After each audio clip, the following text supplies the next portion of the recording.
Dun, dun, dun, dun, dun, dun, and we are live. Hello, everybody. Anybody who is watching this interview today, this is our Tea for Two with Jessica Goldyn. My name is Chryssie Whitehead, and I'm the co-founder of Broadway Arts Community. We are a performing arts educational company who specialize in mentorship and private coaching and acting for camera, musical theater, and dance, all things performing arts related.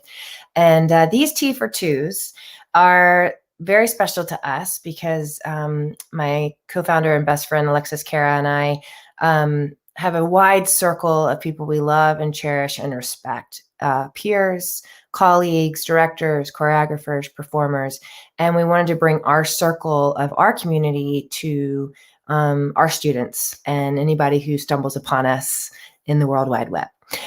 So today is one of my favorite performers ever, actually, and I don't say that pretty lightly.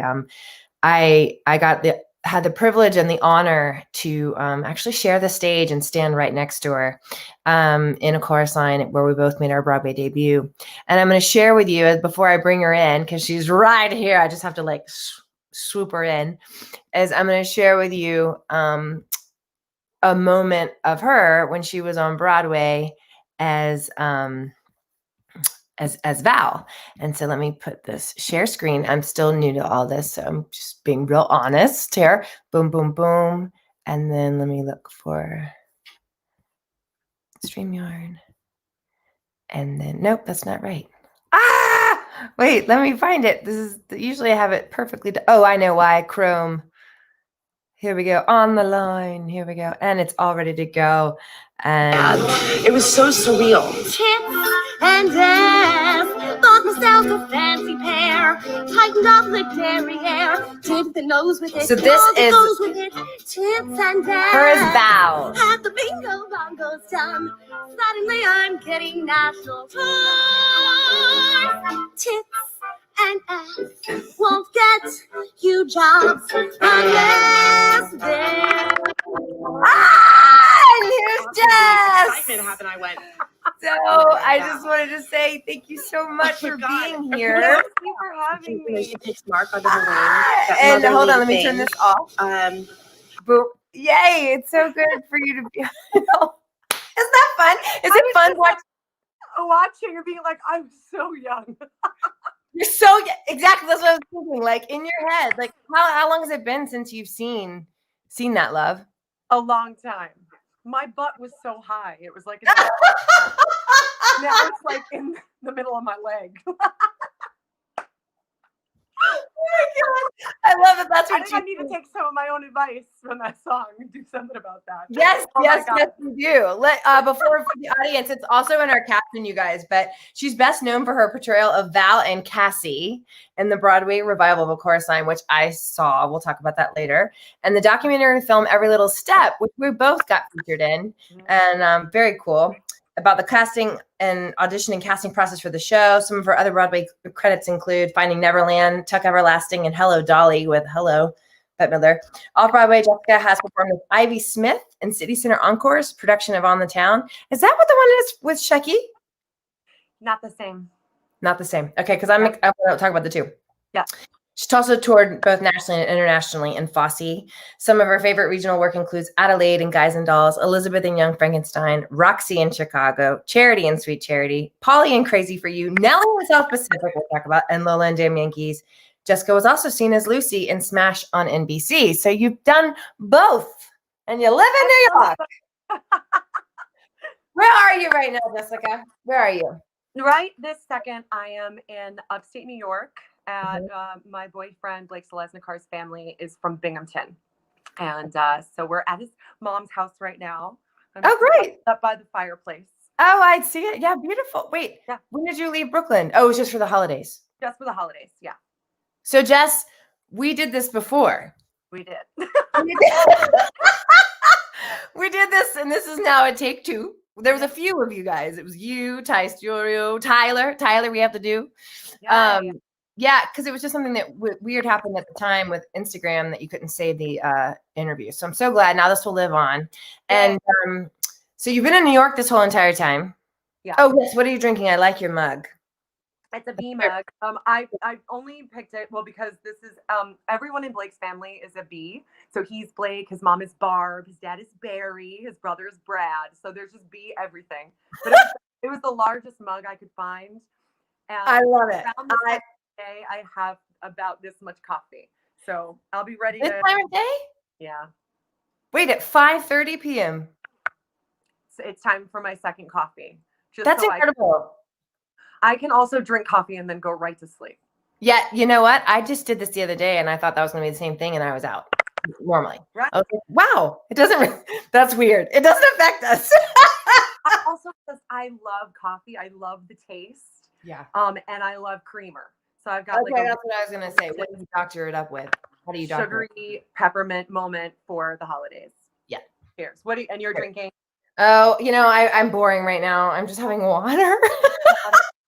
I gotta be honest. That's why you're glowing. Oh, thanks. I think it's just my actual new. Are you ready? And I'm gonna do it in the ad. My new Trish McAvoy. Let me tell you. Fancy?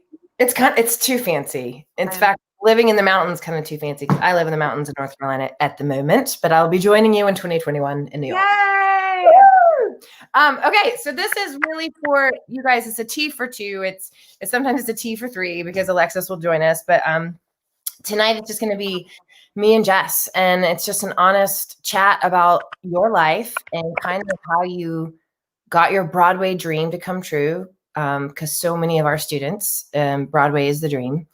Talking about what Broadway really is, us. And just kind of how we got there. So I guess I wanted to start from, you have such an amazing trajectory. I started doing research on you and was like, first and foremost, I have been a huge fan since I first met you. We have somebody here that says Jessica is the best Val I've ever seen. I could tell the amount of character work she did with it, especially the monologue. Love that. Yeah. Oh, yeah. And she had major, she was doing, we're going to get to it, but you were doing chorus line a lot in your childhood. Yes. So take us back to like where you were born, really just, where you were born, family life, that kind of thing. So I'm born in Parsippany, New Jersey. Actually, that I just lied. So I just started with a lie. I was born in Staten Island. I know, which is very similar. But I was born in Staten Island, and then we quickly moved to Parsippany. I am the oldest of three girls, and I started dancing since I can remember. My mother was a dancer, and we all got put into dance. It was like you went to kindergarten and you went to dancing school. So I went to a small studio called Mary Lou Hale School of Dance in Lake Hiawatha, New Jersey. And I started ballet tap, like you do, like we all do, right? Yeah, we all do. But how old were you? 3. Okay. Yep. Started when I was 3, and then kept doing it, and I kept loving it. Oh my God, there I am. That was so. How old were you? How old were you? Oh God, I don't know. I probably was like 7. 7. Yeah, I think I was probably around 7. Did you love it so much right then and there? Was that like? Yeah, I loved it. I loved being on stage. I loved being on stage, and I loved challenging myself. I loved getting better. When was the first time that you have memories of, I love this. I've got to do it again. As you giggle at me. Okay. I think I don't know. I remember seeing at the school in Lake Hiawatha at Mary Lou Hale's, they had an acro class. And I remember and it was like in the recital, they did this clown acro number. And I remember watching it, and I guess I was like 4 or 5. And I was like, Mom, I want to do that. And I had not tumbled at all at this point, but I was like, I want to do that. And so I started acro there, and I got a lot better really quickly. Yeah, I was going to say, hold your thought. I mean, look at this. This is so amazing. I was like, what is happening right here? Check this out. It is heavy. You know, I went to state championships and how old were you really there? Gymnastics. Here I was probably like 8. Yeah. I mean, stop. Stop it. Crazy town. Stop. So basically, I saw this thing and I was like, I want to do that in the recital. And so then I get probably like maybe a year later, 2 years later, I knew I loved to challenge and I loved to try to be the best, right? So there were girls throwing handsprings and I was like, I want to do just handsprings all the way across the stage. This was okay. Hold on 1 second. Pause. Where do you think that comes from at such a young age that you were saying, I want to do the best. I want to do more. I don't know. I know my mom was that way with me. And she would always push me. So that if I was in a class with like, 3 and 4 year olds, 5 and 6 year olds, and we were singing a song like Shirley Temple, right? And doing a dance. Yeah. And there was a girl next to me singing louder. She'd say, that girl's singing a little louder than you. And I would kick it on. But it wasn't just her. There was something inside of me that I would get inspired by the people around me, even at that age, and be like, okay, I want to be the best. I want to be the best and I want to be my best. Right. I don't know. I guess probably my parents. I mean, my dad. My dad was an athlete. He was really great in football and baseball, like really great. And my mom was. And he had 3 girls. 3 girls, right? But he passed that down to us. I mean, we're all tomboys. We are very athletic and super into sports. But my mom was also a performer, and she was. She did the recital stuff, but she was also Frankenfooter in the Village for years doing Rocky Horror. So like, I think it's just in me to do that. And you were the oldest. I love this shot of you and your sisters. You're the oldest here? I'm the oldest, just carrying the biggest backpacks my mother could find us. Going at Catholic school, all elementary school. We were in Catholic. It's so funny. I thought you were the youngest one. You were in Catholic school. Say that again? You were in Catholic school. I was in Catholic school. Your whole time? Till 8th grade. Wow. I know. Yeah. It was scary. I was going to say. It was scary. Okay. Yep. But so your parents pushed you. Your parents pushed you.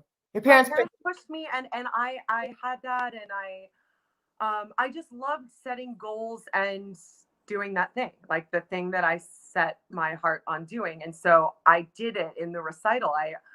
What's funny is I was so excited that I did like a round off and had so much momentum. I did like, I don't know, I just kept doing handsprings across the stage until I like flew backwards on my butt, like into the wings. And God, I wish I had this footage for you. You can see me slide on my butt right off the stage, and the audience went crazy. And, I'm sure. I was so excited that I did it, but then I was like, I didn't do it perfectly. Like I messed it up. I fell on my butt. And so that kind of got me into gymnastics, where, my mom ended up signing me up for North Stars Gymnastics Academy, where that they did have competition and stuff like that, which I loved. I loved doing that stuff. And it's amazing, right? It's amazing when you have a parent, and so fortunate, and when you have the means and the parents' wisdom and understanding to go, my daughter's competitive. She wants to do more. She flew into the wings. And I need to, like, if I'm a mom, like, I'm not a mom yet. You're not a mom yet, right? I know. So if we have a kid like that, we're going to be like, we got to put her in some. Yeah. We got to get her on gymnastics. Yeah. Well, that gymnastics, that was incredible. And then I did just see that. So happy belated birthday.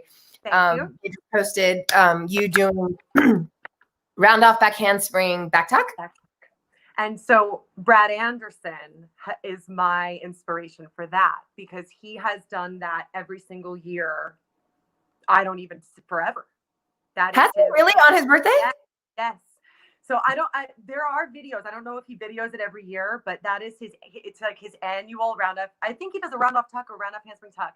And so I was like, okay, I want to try to do that. I want to see those of you who don't know Brad Anderson is a dear friend of ours who was Dawn in the Chorus Line revival with us and has done a plethora of Broadway shows and is just an amazing spirit and heart and gift.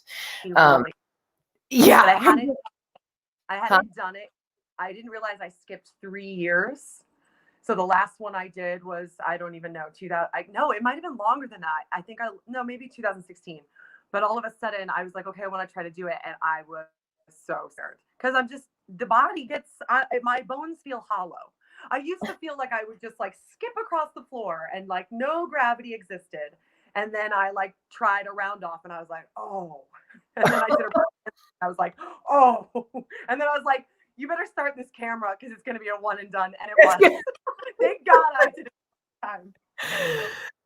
It's amazing. Well, I mean, it is weird when we talk about the dancers who are younger, watching. We were that. And yes, I remember stretching for 5 minutes before a chorus line and just talking about getting a little bit old. Yeah. Oh my God. Just like 5 minutes. Like, I remember. But it is important to continue to take care of your body and to know that. But I remember hearing people that were older than us, and I didn't want to hear that people were like, "Oh, it hurts." I'd be like, "Ah." I know. And now, like, why do you all smell like Tiger Balm? Like one play, and now I'm like, I don't understand how they did that.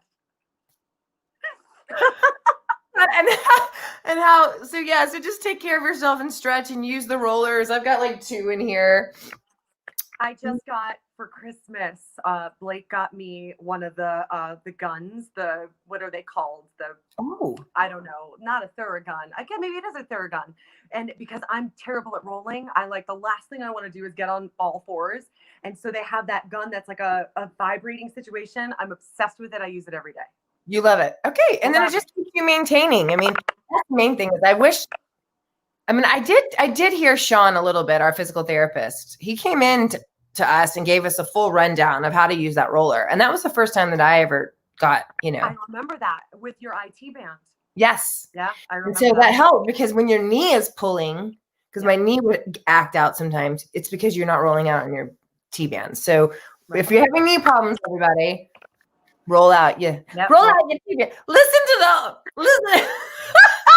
It's happening. I mean, it is hard to believe that you're 35 because you were 21 when you did the show, or 20. I was 19 when I started the show, 21 when I ended it. Yeah. And I was 26. So it's so funny. Life, it's just going to happen. So you got to buckle up. So buckle up. And, it's all good, though. It's just a part of the journey of being a human being. And, we got to embrace our bodies changing. So, especially coming from 2 women, I would love for other girls to hear that it's Amen. It's okay. It's okay that your body changes. It's okay that you're getting older. Take care of yourself. Yeah. Okay. So just a little bit more chorus line stuff, just because I think this is fascinating.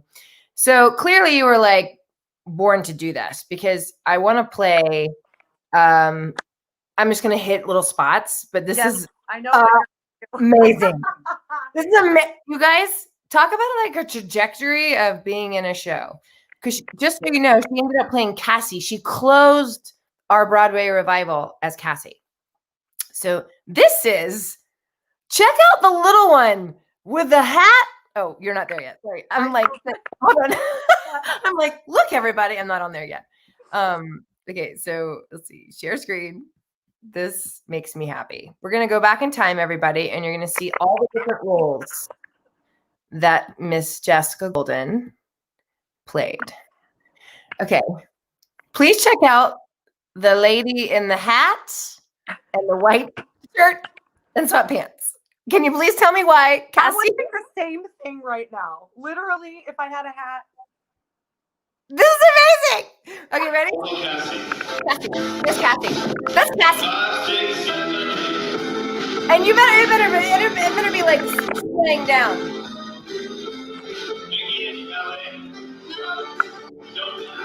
I mean, how old are you here?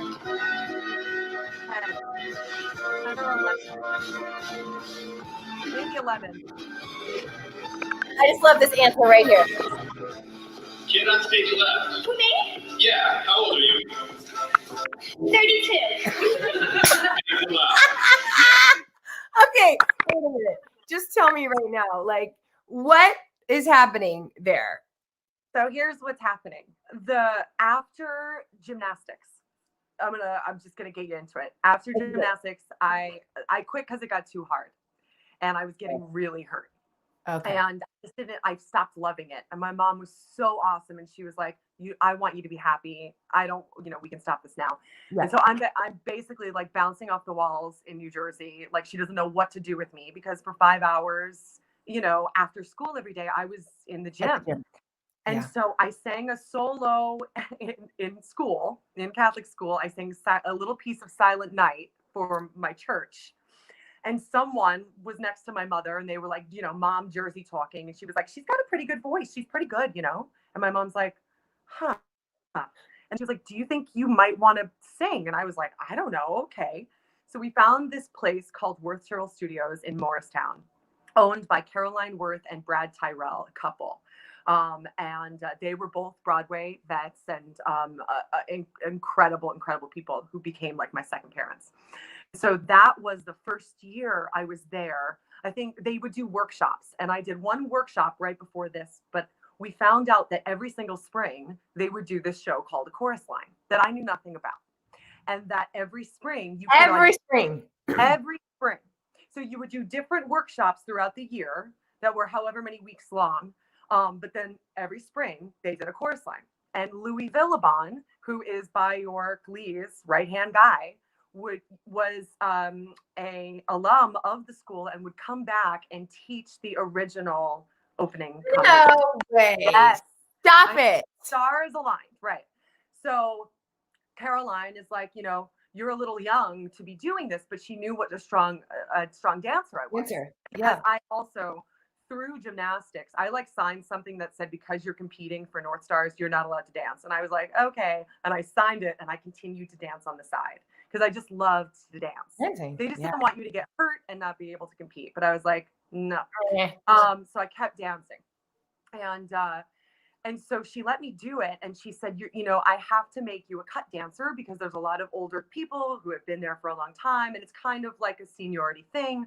But I want you to do it. And so they came up with this little part and added that line of they called you Cassie. I don't know, or I think they said kid on stage left. No, but this is I think Cassie is in that group, and I think he's talking to her. Oh, I was like, oh my God, they put you as Cassie in a baseball cap. Amazing. Okay, wait, there's more. At that point, I was only dreaming of Cassie. I would literally kid on stage left would sit in the wings and dream of Cassie. Dream of Cassie spring after spring and different roles. So I hold on, wait. We have to no, this is important. This is really funny. I mean, not funny, this is fun. It's hilarious. Well, I mean, it's just unbelievable how many different roles you played, and sweetheart, it's so good. Okay, so here's Connie. 4 foot 10, 4 foot 10. Wait, can you see it? That's the story of my life. There's Connie. There's Mike. I used to go every Saturday. My mother used to take me along. I like going. Ha! I can do that. Stop! Okay, that's Mike. Had actually gotten out and made it to New York. You And played she's it. a rocket. Back. I know. You played it. It's crazy. It's crazy. A damn parade. Wait. This gets better and better. Hold on. I'll take off the thing. $600 in my pocket. And then this man says to me, I mean, she's doing it. She's doing it. Then look at this. Cassie. God, you sound like all my friends. My fans. Acting like I'm a star and don't know it. When the truth is, I never even came close, and no one has the guts to tell me. Well, it would be nice to be a star, but I'm not. I'm a dancer. I mean, stop it. Have a service. I mean, stop it. Nature, what else is there to do? Then there's all this. Look at this.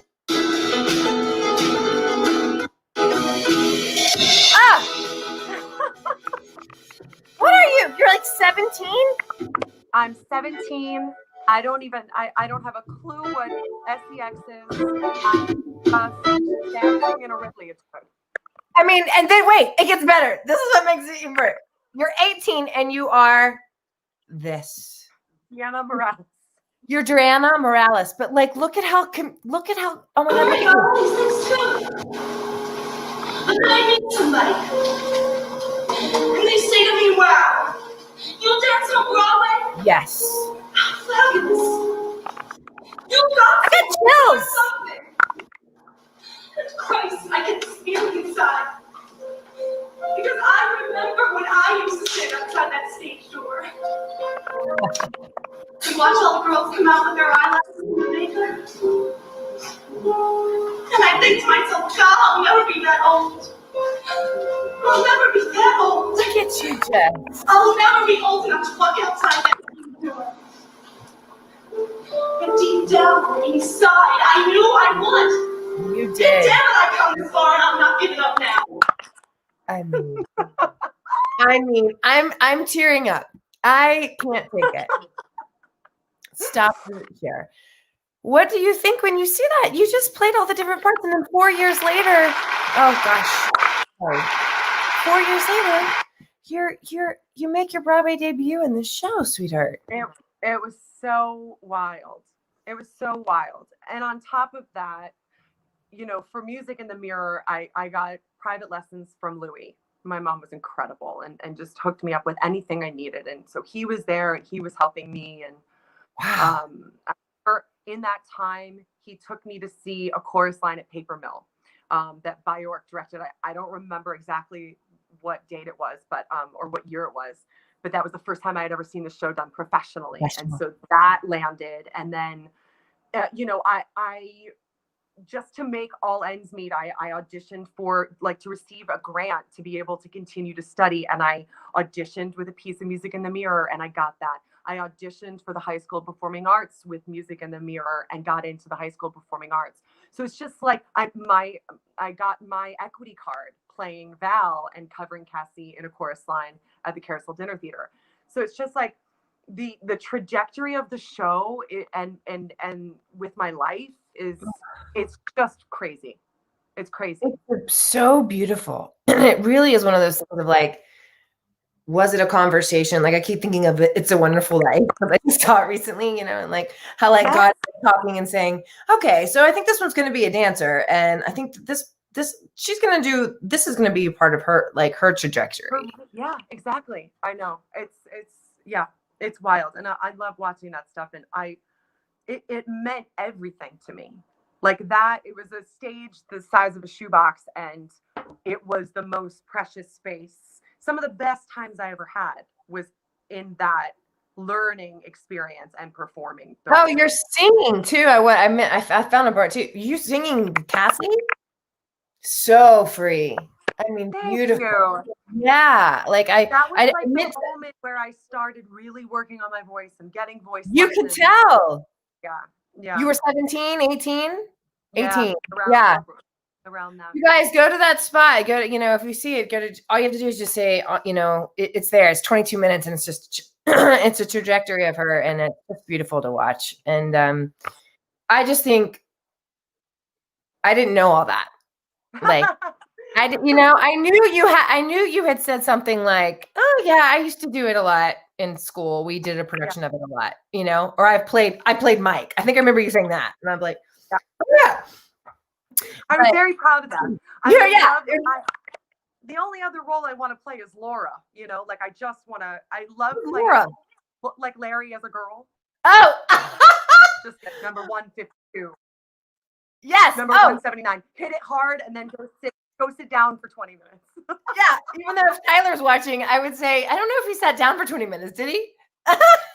No, he was the one that was. I don't know. I know. Yeah, I know. In the wings. Well, Larry gets some good breaks. Yeah. So here's what I would like. The last thing that I want to share is just a little bit of it. And I was in this audience, and I remember watching this, Jeff, and watching you, and I was so in awe of how much you were just living your best life up on that stage and just owning every second of it, and watching you come from when you were so nervous, and we all were, but we've talked about this, how nervous. Yeah, like at 19, and I didn't even know how nervous you were because you were you knew how to put on that confidence. Mm-hmm. Yeah. But you as Cassie, that was one last moment,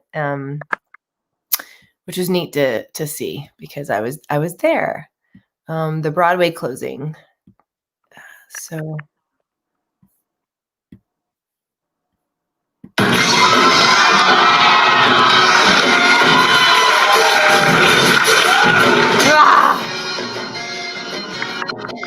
I love a little shimmy in there, and the kick your face. Triple pirouette. Ha! Yes, mama.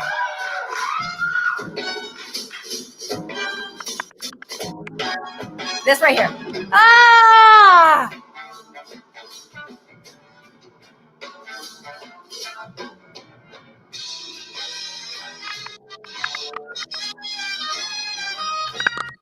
Just incredible.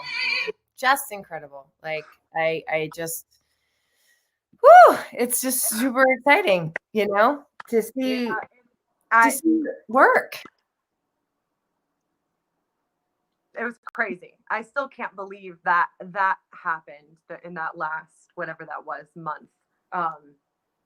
Did Charlotte have something she had to go do? Was she doing another job? She had another job to do. And I think the closing kind of was announced.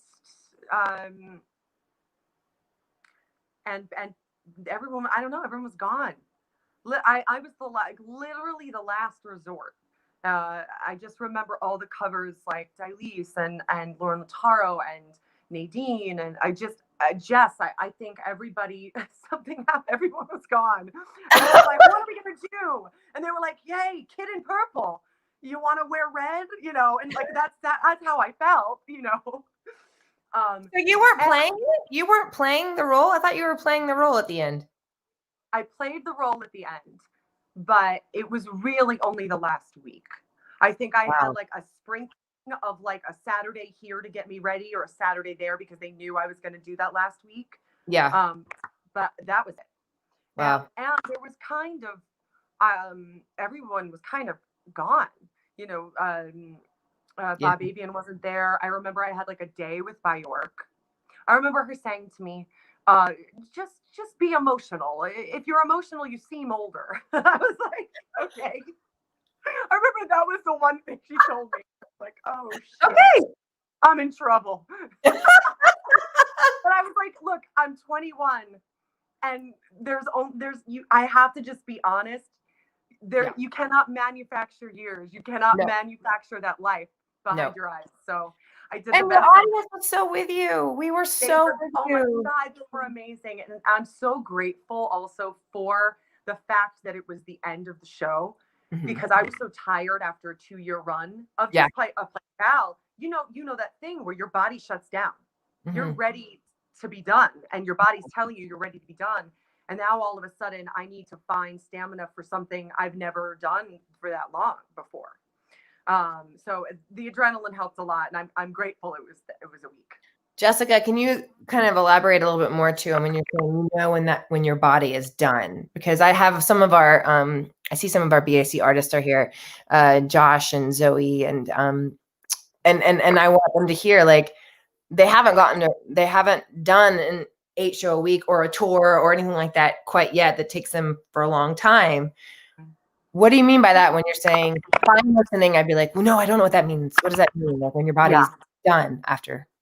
I experience a lot where that, because you have to be on every single day and we try not to, but you are living for the show. You have to make sure that you're going to show up every night and do it. I get sick a lot at the end of runs. Like all of a sudden I'll just get like, feels like the flu. Because my body is run down and it's almost like a clock. It feels like for me where I know exactly how much time, or sometimes my voice will start to go like when I have 3 performances left, it's like my body just tells me it's time. also when I'm in a long run, sometimes mentally, you just get to that place where you're like, and that's why we have sick days or personal days. You know, I'll Which is go not on many. Like, let's be honest. Let's talk we about that. don't have enough. It's never enough, No. but they're there, and I do believe in using them, because you're just going to be a better performer if you have those days where you like take that mental health day or whatever. There were moments I remember during Chorus Line, because that was the first time I ever did a 2-year run of show, that I would be on stage and I would feel like I was crazy. Like I'd be doing the Val monologue and I wanted with everything in me to be present, and I would try every day to do that, right? And like really, but I would be saying the lines and then I'd be thinking about like, okay, did I do the laundry? Like, what do I, and then I would like come to, and you freak out and you're like, I'm standing, you know, everyone's watching me. Right. Did I say I'm that holding right? court right now. Say that right? Because I'm thinking about, you know, fabric softener. But Right. that's the thing. Like you just get it. You need those days sometimes. My body will shut down. You know, things will start to tighten. You know, during Dolly, Hello Dolly, we didn't do a ton of dancing in that, but stuff chronically will happen. There was a whole polka number that we jumped for like whatever 6 minutes, where we were just jumping on 2 feet in different positions. And after a while, I just got this ankle thing. Like and it still kind of flares up every once in a while. But my body would just say like, okay, like you cannot do that. You need to take a day. Mm-hmm. So yeah, you know, that's you. And that's a hard one. That's a hard one too, because I mean, for me, I've only done a show for a year. And I felt it for both Chicago and Chorus Line. I felt it a year. I felt about 8 months in for Chorus Line, where I was like, what?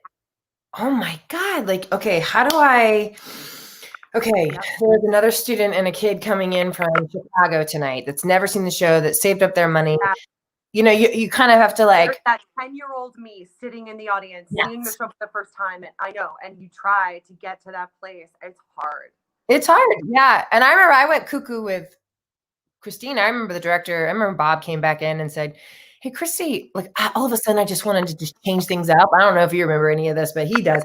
I was like totally trying to be like honest, Christine. Like I really can't. And he was like,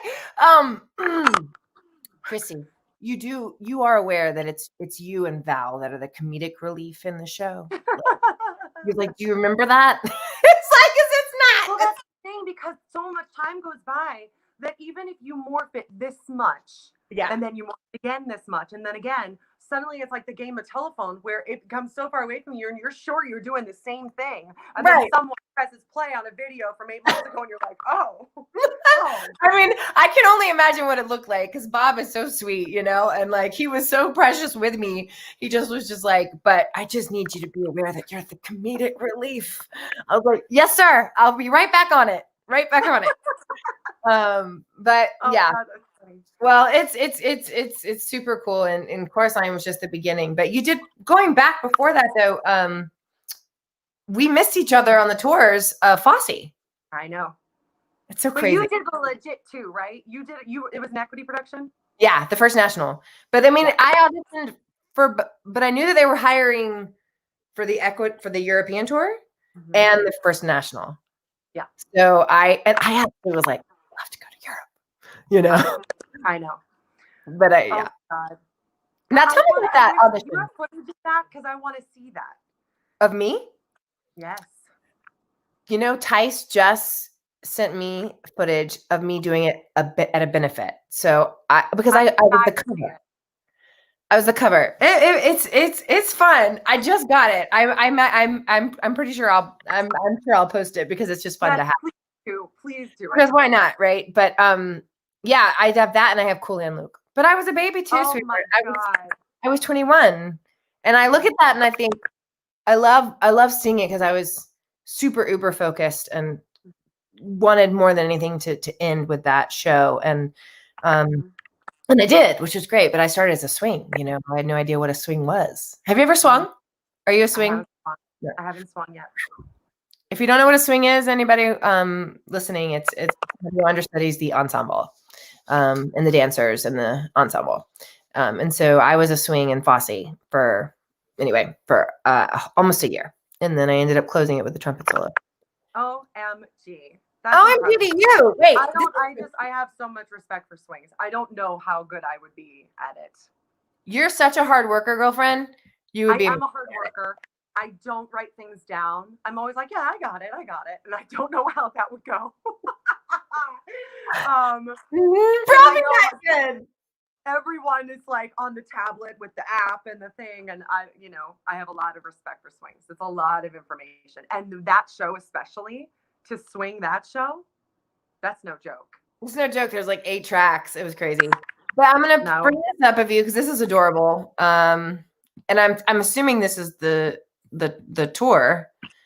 And I love that you got to do Steam Heat. Right? Dreams. And see, now that I'd love to see. Do you have, because that one I have pieces. Yes, I can. I'll send it to you. I didn't start doing Steam Heat. I did Take Off With Us, which actually they didn't. I don't think they did that right in the first. Yeah, we did it. I was the girl couple. Yeah, the lesbians. Yeah. So, but did you do the whole Take Off With Us? The girl on the thing. No, were you playing the girl on the thing? Yeah. So they added that, and they did that whole part, which was so fun. Wait, did you take off? No, I didn't take anything off. I had like a bra on. Okay, good. Well, hold on. Tell me who these people are. Is this Havasi? David Havasi? That is Jeff Metzler, and that is, oh my goodness gracious. I think it's another Jeff. His name is escaping me right now. Wait, is that Havasi? Do you know? Does that sound familiar? This guy? Which one? The one I'm doing the cursor over. Can you see? The one on your right. That's Jeff Metzler. Oh, just kidding. Okay. Yeah, that's okay. They were amazing. But I worked really hard because I wanted to do that number, and I'm sure you experienced the way that Fosse is. It felt like you were constantly auditioning to potentially take on another number because people were leaving or things were shifting. And so I was just, and because we love Fosse, I love Fosse, I wanted to learn everything. I wanted to know Perk 4. I wanted to know The Edge. I wanted to know the fangirls I wanted to know every single step, not just because I thought I could potentially do the number, because I was like, I would be a moron to not learn all of this stuff right now. And so, okay, hear that? So smart, not a swing. That's incredible. Yeah. And so I did that. I did the Takeoff Girl. Okay, so guys, hold on one second. So Take Off With Us and All That Jazz, the movie. Yes. The big number on the scaffolding. Perk 4, an amazing solo done by a male. Yes. Tice did that. Really? Oh, I'm sure he was brilliant. On Broadway. I did a very fun trio called Dance and Dan. Did they have that on the? Yes, I covered it. Yeah.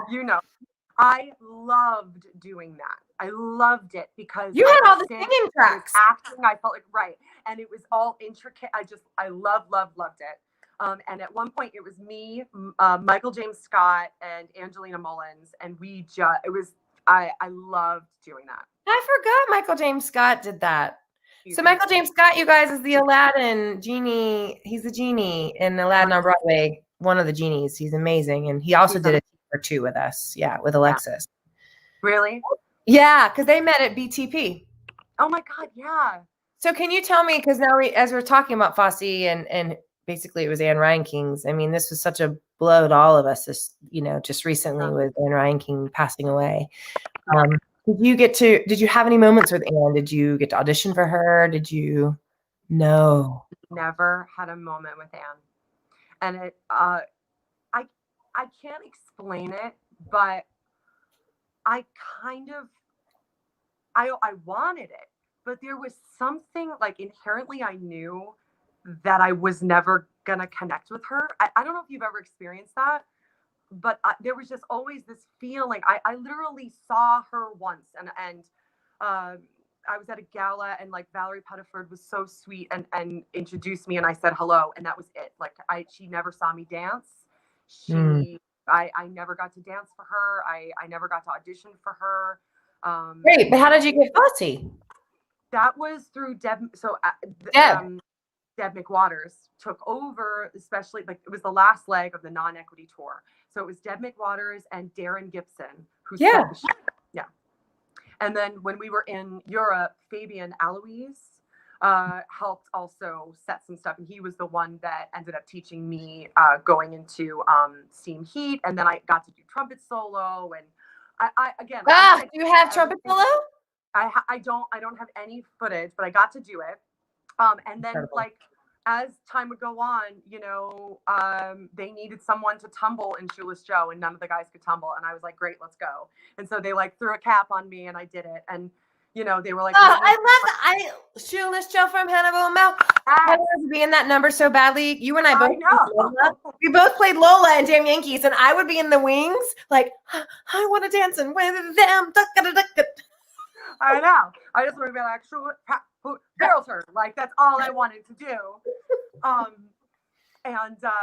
then also I got, what else did I do? They needed someone who tapped. And Grady Bowman used to do the clarinet. Is it clarinet? The tap in Sing Sing. Piano tap. Piano tap. Piano. Yeah, piano. You're right. But he did it with Ryan Kasperzak, and then Ryan left. And they didn't have any other guys who were really, really strong tappers who weren't in numbers that would interfere with them being whatever. Right. And so I said, okay, I would love to do it. So there were some days.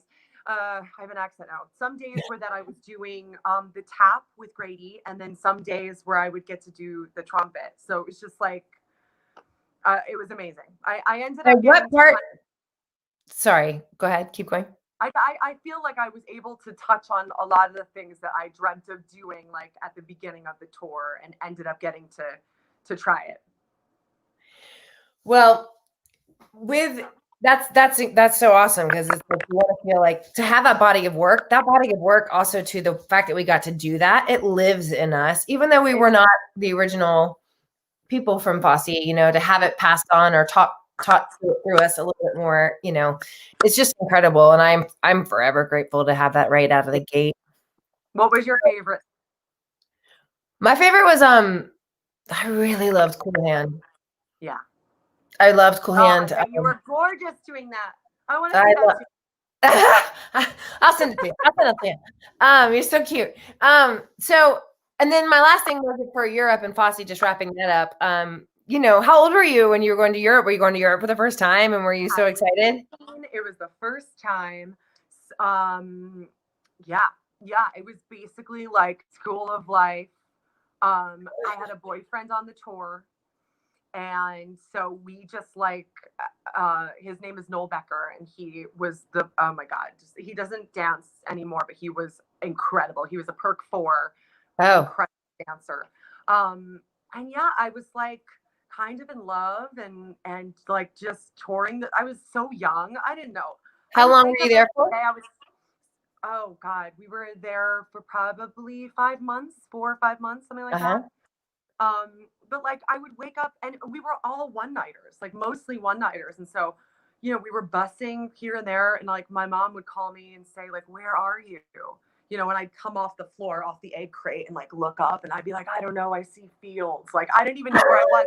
All I knew is that I was having the time of my life. Yeah. With all of these incredible, also extremely young dancers, and like in Europe, you know, and I kind of just like, if I had done it to do it again, to do a tour again, I would do it differently, but I didn't really like do the touristy stuff. I just wanted to like live like the people did there, you know, like I wanted to go like down dark alleys and like be like, which bread do I eat? I don't know. Like, you know, what was your favorite city? What was your favorite city or place? You know, we actually did the show in Athens, Greece, and which was unbelievable. I've never been there. Wow. We did it it was an outdoor theater. It was like on a mountaintop overlooking the Acropolis that would be like lit up at night. It was insane. It was like gusts of winds would come, and like we'd be doing steam heat and the hat would go, and I'd be like, I don't care, I'm in Athens, you know. Of course, you know I cared. But it was incredible.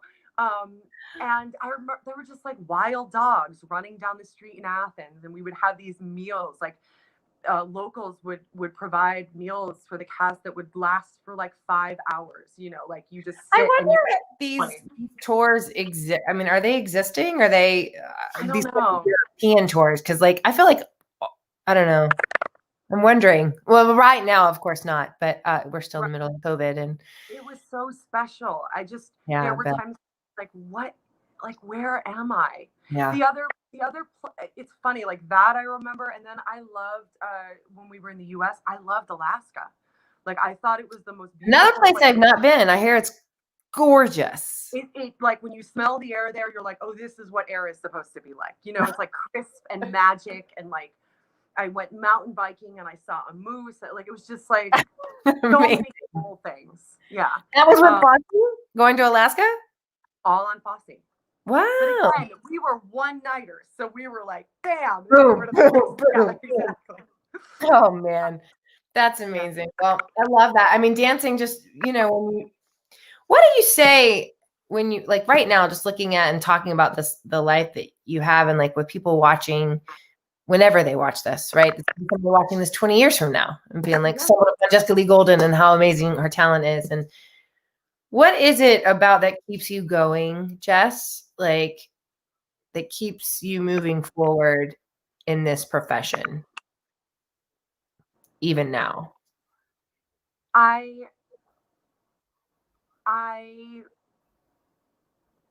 love it.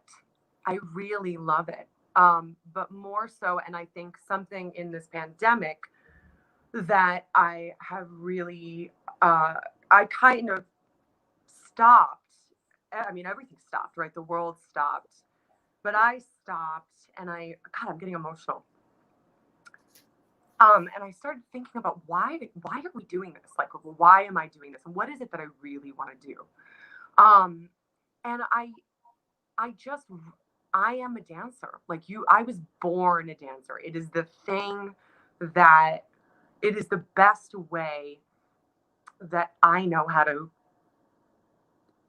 tell people who I am or tell people how I feel.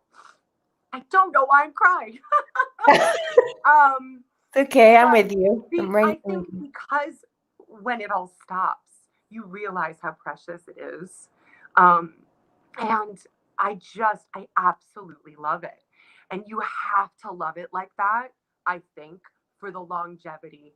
I focus on the positive, and I think the fact that I'm always pushing myself to do better and be my best, and infuse my work with my life. You know, I've had a rich life. I've lived a lot of life, and it's beautiful for me to do that and to share that with the world through my art.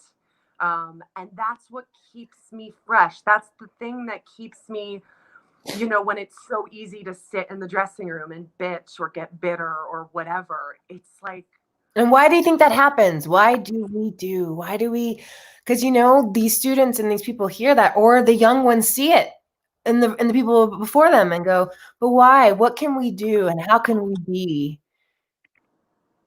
so that we don't get that way? Something I don't know all the answers, right? And I'm still figuring it out. Neither. Yeah. So nobody does. I've learned that I didn't get into this business for money. If it was about money, I'd be doing literally anything else. And I have said yes in the past to things that I didn't really want to do.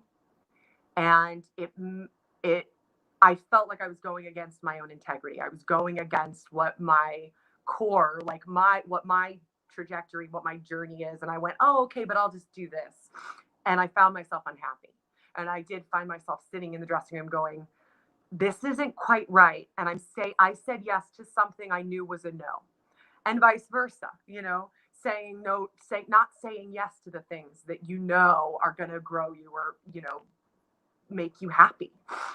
And it's also hard if that's the energy that's happening. to protect your energy. It's just hard, right? Like if you're in a dressing room and you are experiencing a lot of people that are not happy for whatever reason in their life, in their career, or whatever, to be able to protect your energy is just hard. I don't know if you experienced that. I've had it happen once or twice, and it's hard. And I did find myself putting up boundaries in a way that it might have appeared that I didn't want to partake, but I didn't want that energy to kill my light, my fire. You know, it's like, it's precious. And there's also it's very hard because in the Broadway shows, in the theaters, a lot of them are small, right? So your dressing rooms are really small. So your workspace is like literally like I'm here at this little desk right there, and it's literally 1, 2, and 3. Yep. Right next to each other. And yeah, I have, and it's hard to not use that to say, because of that, I don't need to be doing this. Right. Because I think you're saying protecting the energy of, I just would leave. I would get up and get ready, and then I would have my own little space in the theater. I did too. And sometimes I would literally, there would be talking, and I would just take the headphones and I would do this.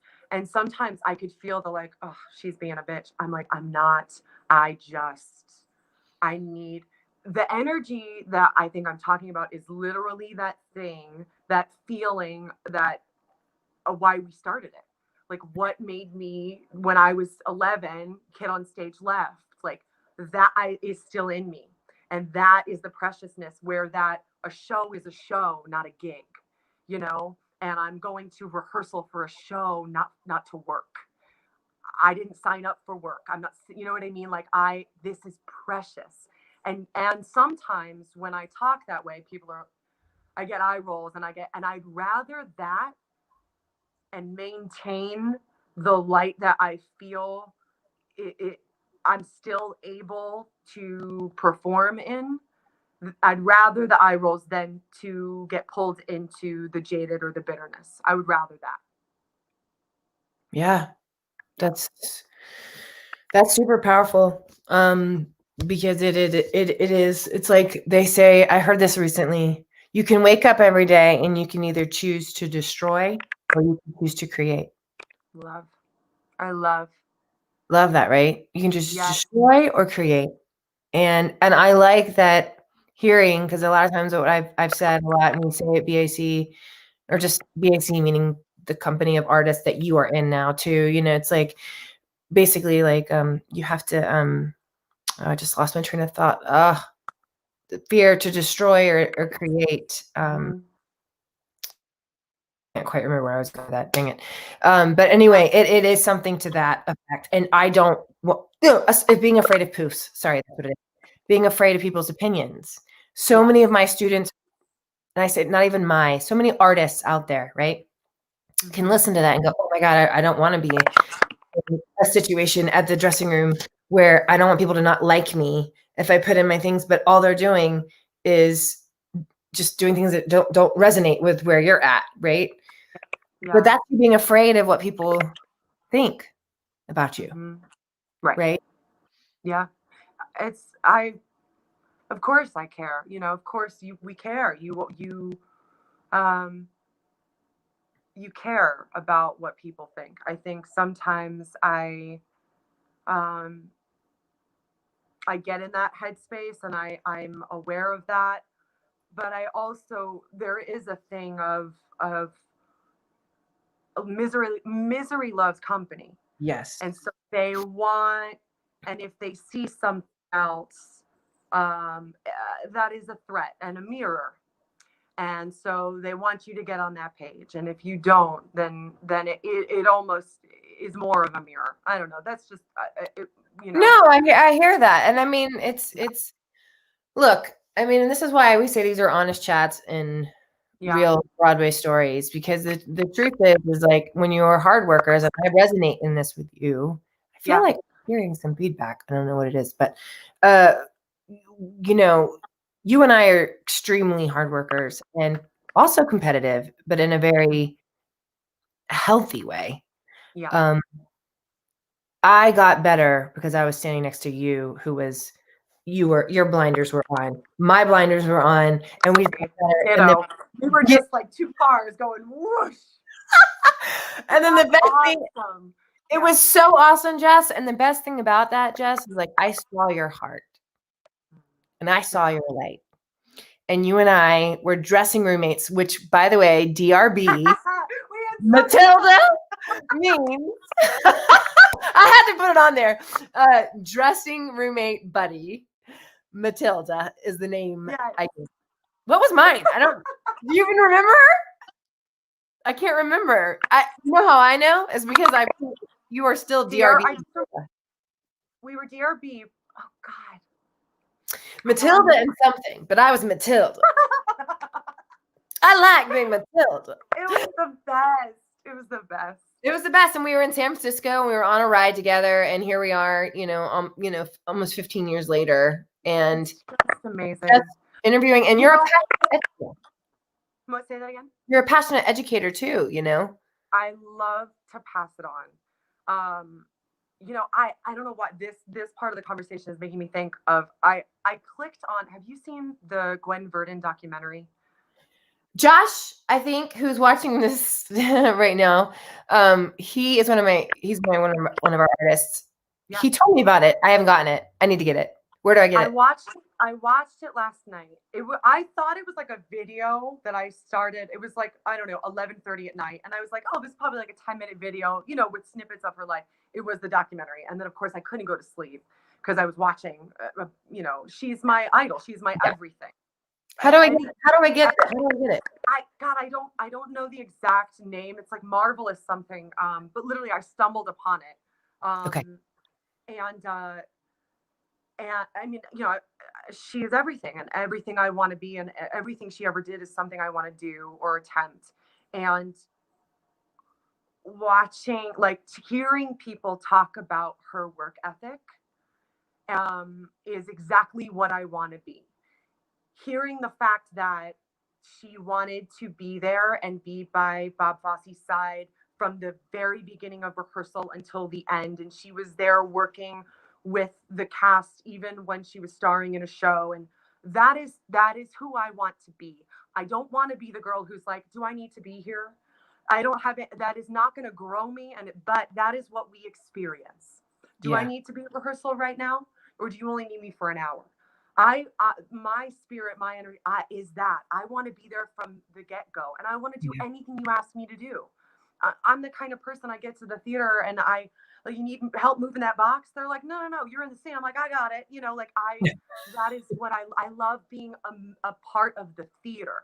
Mm-hmm. And you have to watch it. Everyone needs to watch it. It's so inspiring. I've been told about it. Yes. Yeah. Where did you watch it? What stream? It was literally a video. It popped up, I think, on Facebook. Marvelous something. I should know the name of it. Marvelous Miss Verdon or something, right? I don't know. Josh, are you still here? He might have left. We'll find it for sure, because I definitely want to watch that. And I didn't know about her. I didn't really know. How did you know about Gwen? Because you're younger than me. About Gwen Verdon? Yeah. Literally I think when I fell in love was when I was doing Sweet Charity at the High School of Performing Arts my sophomore year. And it was before the tour, it was before Fosse and everything. And I started researching the show. And I ran out the movie version of it. I mean, I studied Shirley MacLaine, but then I started, learning about Gwen Verdon. And then just the material that I would want to do, it always came back to Gwen. It always, if I was given a song in a voice lesson, it was, I mean, she's the dancer triple threat, she's everything. And so I, more and more, I was just like, oh my God, this is the person that I idolize, through and through. She, the character sounds amazing too. That's the thing, the acting, the way she acted through everything that she did. And she had a great voice, but like the reason why she was the dancer she had an incredible facility, but she acted everything. She was incredible. Did you do acting classes like once you moved to New York and everything? Not really. I did one. I did like a kind of a workshop, like audition prep kind of thing, like because I wanted to try to build my book, and I felt like I was starting to like graduate out of the dancers who sing, and I was trying to beef up my book in that way. But Is this separate that's something thing? I've always wanted to do because I consider myself an actor first. There's an amazing part in the documentary actually where Charlotte is speaking, and she's actually a big part of it. She's in a lot of it, which is incredible. Oh wow! Yeah, I mean she's the same beast, right? As Gwen Verdon. But she was oh god, now I lost my train of thought. No, it's okay. You're talking about Charlotte was in the same thing. Oh god. It's okay. See, this is what I know. I get so excited. And then I know. That's what happened. Like, oh no, what was I talking about? No, but Merely Marvelous, The Dancing Genius. Thank you, Josh, of Gwen Verdon. It's available on Amazon Prime. Have you worked with Josh? I feel like you've worked with Josh too. Yeah, oh my god, that's Josh. Yes. Yes. I love him. I love you, Josh. Yeah. But Charlotte was talking about how important it is that we are actors first, no matter what. And that is the key to being really successful, is that no matter what you're doing, no matter what medium you're in, that you are able to be honest and tell a story, act right. And that's what made Gwen Verdon so great. And so, and I see that coming from you, just even like when it's kind of cool to look back on your high school of how you naturally were there. You know, you were so deeply connected. You're also so deeply really connected to being a dancer. And I think that's what when I did a chorus line, I was 14 as well, but I was a cut dancer in community theater. And I thought if this is musical theater, this is what I want to do. I think what I really was resonating with was musical theater in the honest storytelling way of a chorus line. I love. And so musical theater has so many different genres. Yes. I always want to I'm with you. I'm the same. Right. I always want to take the honesty and the sincerity that we find in a chorus line that taught us that we were enough just as is, into any kind of role or character or thing or animal or a caricature or whatever that I'm playing in a show. But that's what I love about is I can't believe how honest and sincere we can be on a stage when we're standing there in a leotard and tights. Oh my God. As bare as you could possibly be, other than naked, pouring out your soul, you know? And I think that's a great foundation. Now, just to wrap things up, why do you think that some people like, and I guess I want to be honest here, just because you and I can talk in this way, it's that we both have gotten to do some pretty amazing things and roles and moments in our lives where people can look at and go, wow, that's pretty remarkable. But what do you think it is about our business where one makes it, and the other, like, I just am curious about your point of view on all of that, because we have like it's wonderful, right? Everybody can look at our highlights. Our highlights are amazing, right? But they're highlights. They're not happening all the freaking time, you know? Right. What I know you're saying because you love it still, but what if I had my way, Jess, I couldn't wait. I would, you know, people I'm sure have said this to you, and I've had moments myself of just like the next da-da-da-da or the next yada, you know what I mean? That whole ba-ba-ba-ba. And then there's that like, and then you hear it and you're like, oh, you know, you're like, yes, thank you. I worked hard. Yeah. Yeah. And you're like crazy, like I look like right now. But do you know what I mean? No, you just spoke my language. I was like, yes, and Yes, and so tell me what it is that what's your right now at 35, what's your thought process on that? Because I really do hear your love and joy for what you do. Is it still on the trajectory of like, do you feel like I haven't, like I look at your work and there's more that I want to see. I mean, I can't keep my eyes off of you. And that's actually really rare. And yet then you just kind of keep doing it for the love. Like, I don't know. What are your thoughts on all this? Like, do you see what I'm asking in a way? Like, so like what is the formula for like one person making it and one person maybe not? yeah, but then in the long term. And then what is making it? Yeah. Right? Because I think one of the most profound times I've had was like Jess was, I just love it, you guys. Jess and I go in and out of each other's lives like this. And when we do, it's like super amazing. And when we like spread out and then we come right back in. And I got to say, I hope that for any of you out there to have people that if you may not get as close, but that you know that you can trust this person. And Jess has always been honest and sincere. And there was one moment we had after a chorus line where we all thought, I think all of us thought many things could continue to move forward in many different ways. And you sat with me near Columbus Circle and you were doing regional theater and you're right. Do you want to just elaborate a little bit on your answer or your take on that to Broadway versus regional theater, Broadway versus radio? I have found that if I am challenged, since I'm young, right? Since it goes back to what we were talking about before, when I'm challenged and I'm working hard, and I'm excited to be there doing whatever show it is, no matter where it is, then I'm happy. And some of the best experiences that I've had have been in regional theater. Do I wish that I had done more work in New York in the span of however many years that was between A Chorus Line and Finding Neverland? Yes.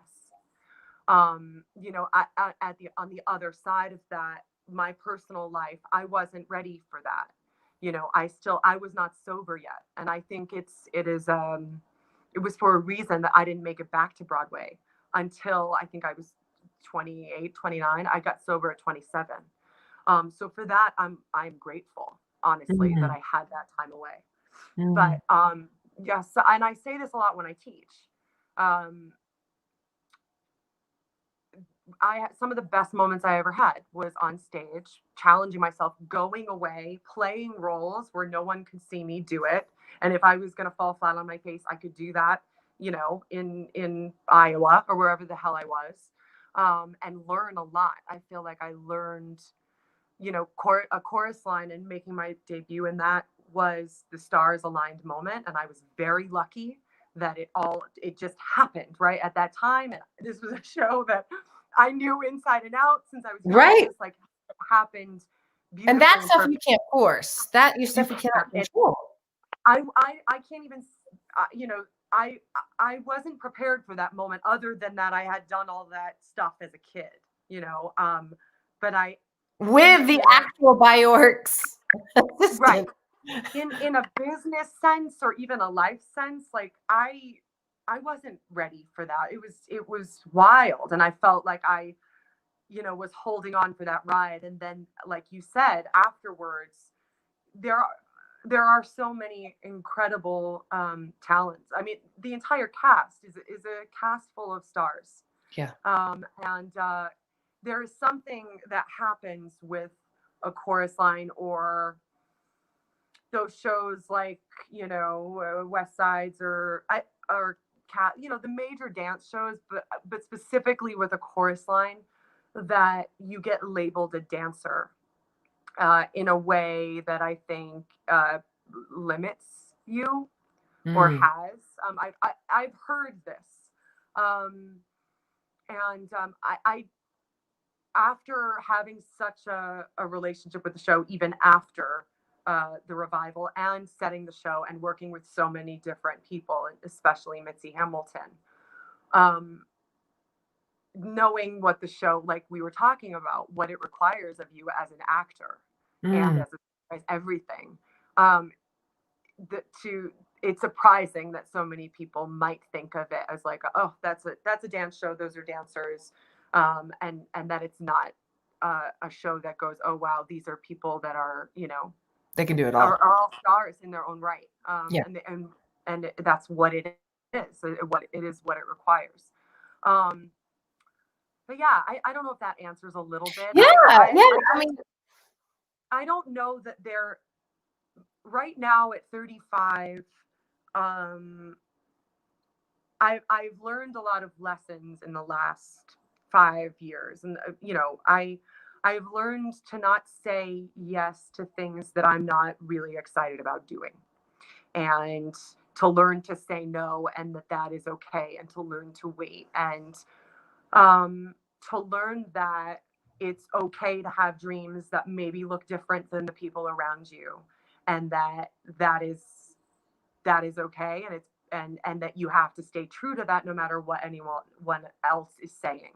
My favorite quote is that our deepest fear is not that we are inadequate. Our deepest fear is that we are powerful beyond measure. That whole quote. Yeah. And that, you know, with age is bringing me a lot more fearlessness of like, I know what's inside of me. I know the dreams I still have. That's another thing I'm learning, is to keep dreaming. I stopped doing that for a while because I guess like you think, you know, oh, I made it to Broadway. Okay, well now what? And I played a part. Now what? You know. Well, that's what I was going to say to you. Is now what? Is now what? I think, you know, challenging I feel like I'm getting out of my own way in the limitations that I put on myself as a young person. I'm starting to realize my scope is so much larger than I think, and because I do think of myself as an actor, I know I'm capable of more, and I want to test those limits. We talked about this. Yeah, I want to play. I want to play roles. I would love my dream. I want to play anything Gwen Verdon did. I would love to create a part. That is a dream that I didn't know that I had. I would love to, in a new musical, create something that is mine. I think that would be the most terrifying and rewarding thing ever. You know, I feel like I'm good at taking what someone else has done and tweaking it to make my own, right? Like that, that's fun. But then when you're like, okay, now it's you. Have you gotten the chance to do this? What? To originate something? No. Yeah. No. There was like Christopher Dubois had, you know, Charlotte Dubois had her brother Chris. No, I remember that. Yeah, the studio. So that was cool. It was done in the West Coast, and me and Tyler were on the East Coast. So that would be probably the the closest thing, the third person play, but about dancers. But yeah, and I think that's great. I mean, you're right. It is all about keeping on dreaming. I mean, if we're not dreaming and we're not waking up hopeful, then what are we doing? Right. You know, right? Yeah. Like we get scary when that hope starts to go away. I think dreams can change. I think, there is something I've noticed too, that it's like the tick boxes of like getting on Broadway kind of thing. Yes. Yeah. And once you've checked it, you know, but for me, I have really enjoyed the creative process. Like more so than I thought. I love working with students, and I love working with young artists, and old artists, and all kinds of artists, actually.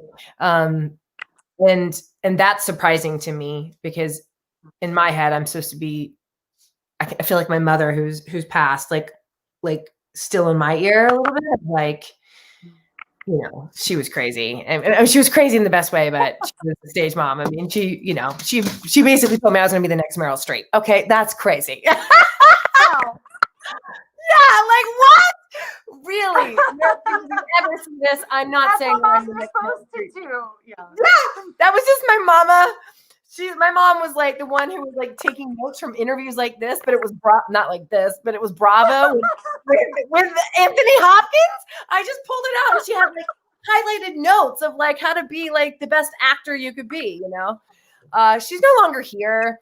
So it's a different mindset for me, but I love to see the growth and I gotta say, watching you, I'm gonna pull this up and then we should go. But I just love this. But watching you work, even from afar, I get inspired of like I want to direct her. Isn't that funny? So that's my I'm with you, and I love teaching. I've been teaching for a long time.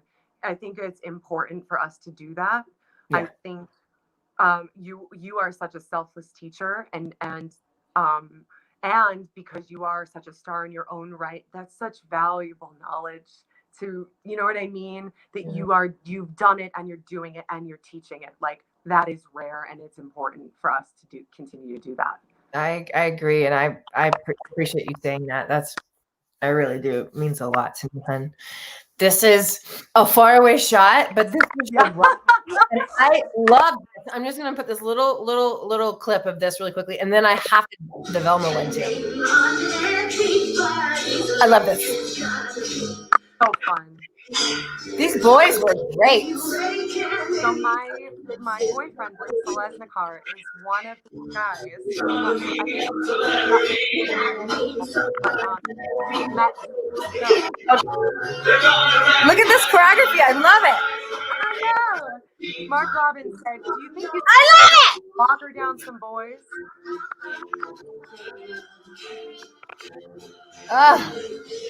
So fun.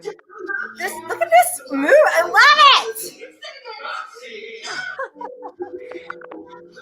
I mean, this is so good. It was such a dream to get to do this. I love the choreography too. Because you know, Yes. I can't hear you, but I'm just like, oh my god, I can't take it. I just can't take it. That's just a clip. You guys go down the Roxie lane. And then, sorry, you were saying that was your boyfriend? Yes. So I met Blake doing that show, and so he was one of the boys, and yeah, there's a dream to do, and that was a moment that I said yes to the thing that I wanted to do. I was offered Kiss Me Kate on Broadway, and I got offered Roxie in Lancaster, Pennsylvania, and I said, okay, I'm going to turn down Kiss Me Kate, and I'm going to go make $300. That's not true. I you know, but you know what I mean. Yes, no, that's the truth, though. It is money. I've always wanted to play that role, and I'm so grateful that I did, because I felt like I was on the right path. I loved playing that. I don't want to do that on Broadway. I don't know if it'll ever happen. I know, and I still want to do it. I still want to do it with you. As much as I like see directors, but I'm like, okay, Velma, I'd come back to Broadway for sure. Yes. You and me would be amazing. You have said that though since After a Chorus Line, girlfriend. Remember we went in for it after. We were like, oh, I was living through you when you got that show. I was like, did it? There's hope. There's hope. I went on for one night only for Velma, but it was a dream. And if I could do it again, that'd be amazing. But if not, but here, so for Velma, we'll do it in a living room somewhere. We'll make it happen. That's fine. I'm totally fine with that. I'm totally fine with that. We could do a little benefit performance somewhere. If anybody wants to do a benefit performance, I have a kid I'm raising money for. Let's do it. Like I do. I have Francis in Kenya. My African. Yes. Yeah. Okay. This last one is. I thought that this was a neat. What's it called? Wait. There it is. Yeah, you're Velma, but I love this swoop into it, and you come. Just check this out. This is super cool. You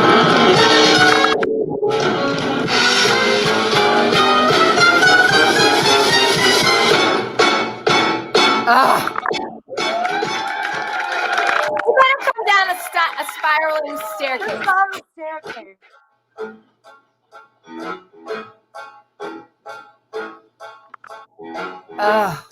Just that. Come on, babe, why don't we paint the town? And all that jazz. Yes. To my knees and go my buttons down.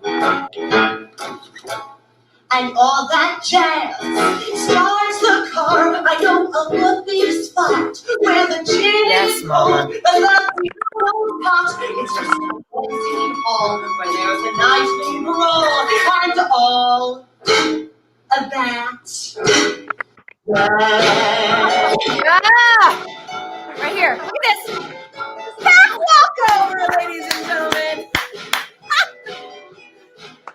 Stop it. What do you? I think that's so good. It was great. That was Oh, choreographed by. Can you hear me? Yeah. That was choreographed by Connor Gallagher, who actually just choreographed Beetlejuice. He is incredible, and I loved doing that so much. I honestly I don't know what I liked playing more. I love the ride of Roxie, but going out and doing those numbers as Velma is just like. It's amazing. I love. I can't do it alone. I love. There's a little bit of. I really do love it. Yeah. I used to think I was right for people who wanted me, for people would see me as Roxie, and then I would just go do it, and I was like, I just can't. I don't know. I just don't relate to her anymore. Yeah. But the funniest thing is that I've auditioned for the Broadway show, 107 times, like we do. yes, And I don't think I ever auditioned for Roxie. I think I might have read the Velma monologue once when I was like 22, and they were like, "That was cute, kid," because I didn't know what I was saying. I think the show's going to keep running. I just do. I think it'll be back, and I think you just never know. You never know. If I was casting that show and I saw you, I would be like, if I was casting and I saw you, I'd be like, done. Get her now. Let's. I don't know if I ever told you this, but the last time I went in for them, I was going. I don't know who I was reading for, Lipschitz or somebody, and the girl also had to be able to cover Mama Morton.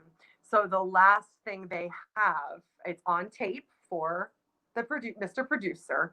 But Walter Bobby was in the room, and I'm wearing a blazer, over a leotard because I'm Mama Morton, and I'm doing the song, and he's directing me. He was so lovely, and everyone in the room is so lovely. And I tried to jump through all the hoops. I still clearly didn't get it, but I'm doing it, and he's telling me, Jess, I need you to be more, like a mobster. And he goes, where are your balls? Where are your balls? And I stand up and I just start, again, blazer, high cut leotard. And I go, they're right here, Walter. This is on tape somewhere. And I have whole pictures.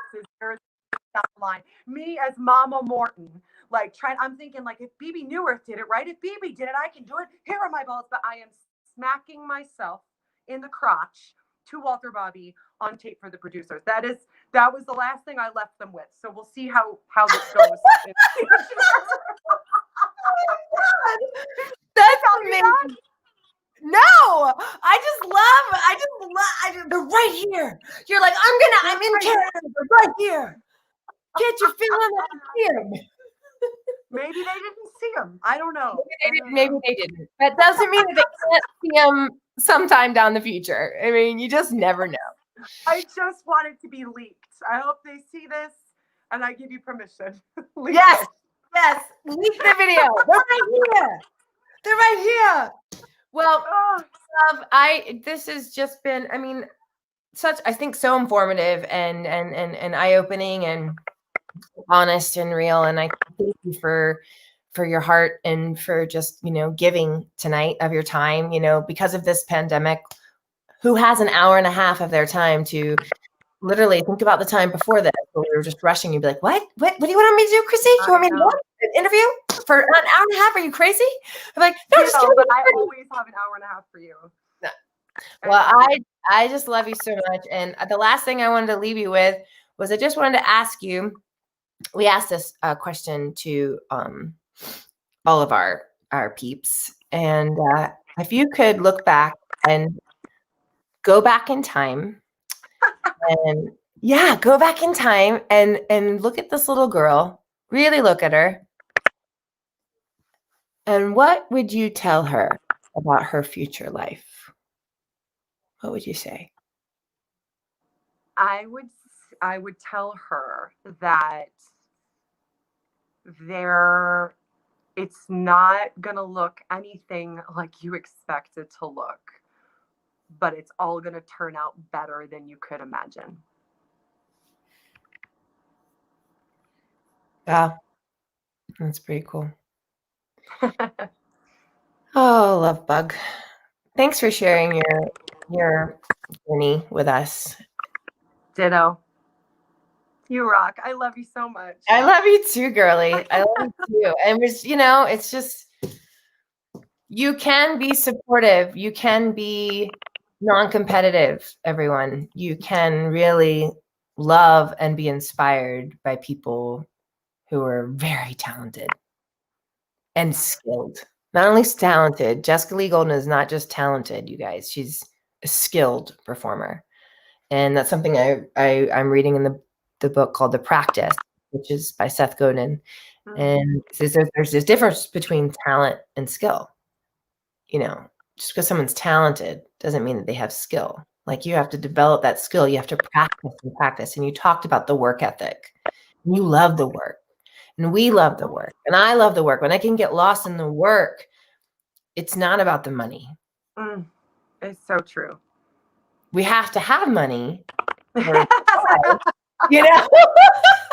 but we you know, I don't know. It's just putting our priorities where anyway, thank you again. I'm going to end this broadcast. We can stay on right after. I'm just going to end it. Thank you so much for watching. Brooke, I see you. Julia, I see you. Thank you, Josh. Thank you. Smiles. I don't know who that is, but so nice to meet you. And Zoe. So thank you guys for being here. And till then, check us out at www.broadwayartscommunity.com.